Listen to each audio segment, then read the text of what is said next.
আমার বন্ধুগণ, এক পর্যায়ে ফকির জিয়াউদ্দিনের সবগুলা পাগড়ি যখন বিছায়া দেওয়া হলো নিজামুদ্দিন আউলিয়ার রুম পর্যন্ত, আর বলা হলো নিজামুদ্দিন আউলিয়া আপনি ফকির জিয়াউদ্দিনের পাগড়ির উপর দিয়ে হেঁটে হেঁটে যান। নিজামুদ্দিন আউলিয়া জুতা খুললেন আর বললেন আমি পাগড়ির উপর দিয়ে হাঁটবো। একজন আলেমের মাথায় পাগড়ি ছিল, ওই পাগড়ির উপর দিয়ে আমি হাঁটবো। তিনি বলেছেন হেঁটে যাওয়ার জন্যে। আমরা হলে তো হাইটা যাইতাম, লাইভও দিতাম, সেলফি উঠে ফেসবুকে দিতাম, দেখো সারা জীবন আমার বেদাতি বলছে, এখন তার পাগড়ির উপর দিয়ে আমি হাইটা যাই। ঠিক না? আমাদের যে চরিত্র।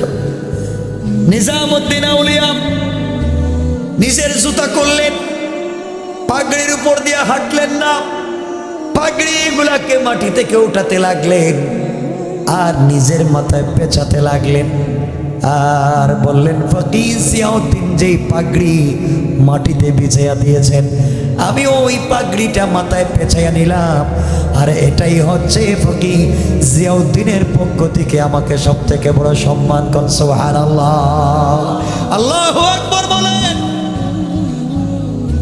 আল্লাহ বলছেন আফামান শারাহাল্লাহু সাদরাহু লিল ইসলাম ফাহুয়া আলা নূরিম মির রাব্বি, যার কাছে ইসলামের জ্ঞান আছে সে সব থেকে বড় ব্যক্তিত্ব, সে সব থেকে বড় জিনিস, সব থেকে পাওয়ারফুল ব্যক্তি।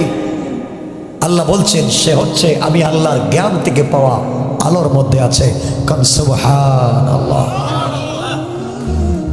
আল্লাহর পয়গম্বরের একজন সাহাবী ছিলেন যার নাম ছিল সালাবা আল আনসারী রাদিয়াল্লাহু তাআলা আনহু। উনি ছিলেন আনসারী সাহাবী। কথাগুলো মনোযোগ দিয়ে শুনবেন কি বলতে চাই।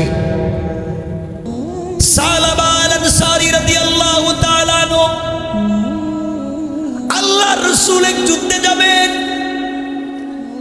মদিনার একজন ধনী সাহাবী,